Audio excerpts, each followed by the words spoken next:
வணக்கம். நான் உங்கள் டாக்டர் சி பாலாஜ். இன்றைய பதிவு பார்த்தீங்கன்னா, நம்முடைய முதுவலிக்கும் நுரையீரலை பலப்படுத்தக்கூடிய ஒரு முக்கியமான ஒரு பயிற்சின்னு பார்க்கலாம். பெரும்பாலும் நம்முடைய முதுக பயன்படுத்தாத எந்த ஒரு வேலைகளும் செய்ய இயலாதுன்ற ஒரு நிலையை நம்ம பார்க்கலாம். பெரும்பாலும் இது நடக்கக்கூடிய ஒரு விஷயம் தான். நம்ம நடக்கும் பொழுதும் சரி, இல்ல அமரும் பொழுதும் சரி, நம்முடைய தொழில் ரீதியாக செய்யக்கூடிய அனைத்து நிகழ்வுகளிலும் இது பயன்படுத்தக்கூடிய ஒரு விஷயம்தான்.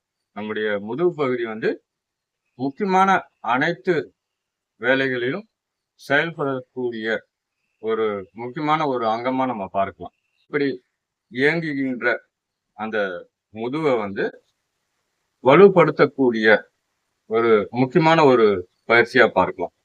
அதே போல நம்மளுடைய நுரையீரலை நன்றாக வலுவளிக்கக்கூடிய மிக சிறந்த ஒரு பயிற்சியாக பார்க்கலாம். இந்த ஆசனத்தை பொறுத்த வரைக்கும் அனைவரும் செய்யக்கூடிய ஒரு எளிமையான ஒரு பயிற்சின்னு பார்க்கலாம். இந்த பயிற்சி செய்வதனால ஏற்படக்கூடிய நன்மைகள்னு பார்க்கும் பொழுது நம்முடைய அடிமுது வலிக்கு மிக சிறந்த ஒரு பயிற்சியாக பார்க்கலாம். அதே போல நம்மளுடைய நுரையீரலை ஸ்ட்ரென்தன் பண்ணக்கூடிய ஒரு மிக சிறந்த ஒரு பயிற்சிகள், நம்முடைய புஜத்தை வலுவளிக்கக்கூடிய ஒரு நிலை, அதே போல உங்களுடைய மணிக்கட்டு பகுதிக்கும் ஸ்ட்ரென்தன் தரக்கூடிய ஒரு விஷயம். பெண்களுக்கு அந்த மாதவிடாய் பிரச்சனைகளை சரி செய்யக்கூடிய ஒரு நிலையை பார்க்கலாம். சக்கரவியாதிக்கு ரொம்ப நல்லது. உடல் பருமன் சீர் செய்யக்கூடிய ஒரு நிலையை பார்க்கலாம். அதே போல டெலிவரி ஆன பிறகு ஏற்படக்கூடிய அந்த வயிறு உபசத்தை சரி செய்யக்கூடிய ஒரு முக்கியமான பயிற்சிகள். அதே போல நம்முடைய ஜீரண சக்தியை அதிகரிக்கக்கூடிய ஒரு நிலையும் பார்க்கலாம். இப்போ ஆசனத்திற்கு போலாம். இதன் பேர் புஜங்காசனம். அதாவது புஜத்தை மேல உயர்த்தி செய்வதனால இதற்கு புஜங்காசனம் சொல்லலாம். அதே போல ஒரு நல்ல பாம்பு படம் எடுக்கின்ற தோற்றம் இருப்பதனால இதற்கு புஜங்காசனம் சொல்லிட்டு இன்னொரு பேரும் உண்டு. இதுல ஒரு 25 எண்ணிக்கை நம்ம 2 சுற்றுகள் செய்யலாம். காலையில ஒரு தடவை, சாயந்தரம் ஒரு தடவை. உணவு உண்ட பிறகு செய்வதென்றால் ஒரு 3.5 மணி நேரம் கழித்த பிறகு செய்யும். லிக்விட் டயட்டா எடுத்தீங்கன்னா ஒரு 1/2 மணி நேரம் கழித்த பிறகு செய்யலாம். ஆசனம் முடித்த பிறகு உணவு எடுப்பதா இருந்தாலும் சரி, இல்ல குளிக்கிறதா இருந்தாலும் சரி, ஒரு 1/2 மணி நேரம் சென்ற பிறகு செய்யலாம். பெண்களை பொறுத்த வரைக்கும் பாத்தீங்கன்னா அந்த மாதவிலக்கு ஏற்பட்ட தினங்களில் பயிற்சிகள் என்பது மேற்கொள்ள வேண்டாம். இப்போ ஆசனத்திற்கு போகலாம். இப்போ இந்த நிலைக்கு நம்ம வந்துட்டு கைகள் இப்படி வைக்கிறோம். கைகள் இப்படி வச்சுட்டு கால்கள் இரண்டும் ஒன்றாக இணையுது.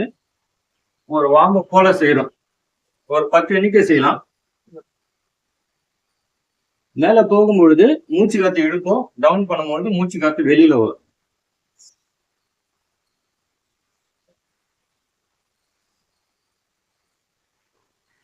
இந்த நிலையை உயர்த்தினா போதும். கால்கள் இரண்டும் ஒன்றாக இணையணும். உங்களுடைய எல்போ உடம்போட ஒட்டி இருந்தா போதும். கை செஸ்ட் பகுதியில் இருக்கணும்.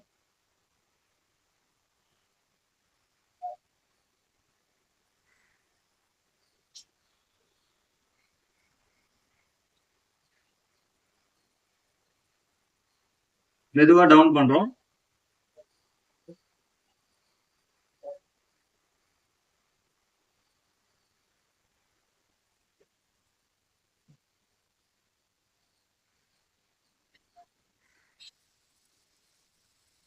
இதுவே இரண்டாவது எண்ணிக்கை. இரண்டாவது சுற்றுன்னு பார்க்கலாம்.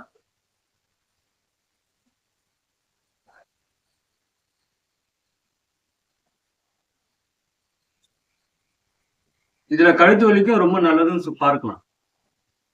செய்யும் பொழுது இந்த இடத்துல நல்ல வைப்ரேஷன் தெரியும்.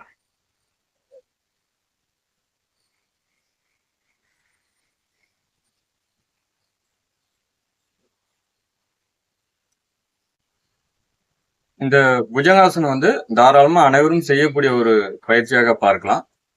அதே போல ஒரு சில நாட்களா பாத்தீங்கன்னா தேவையில்லாத கமெண்ட்ஸும் தேவையில்லாத கேள்விகளும் கேட்கப்படுகிறது.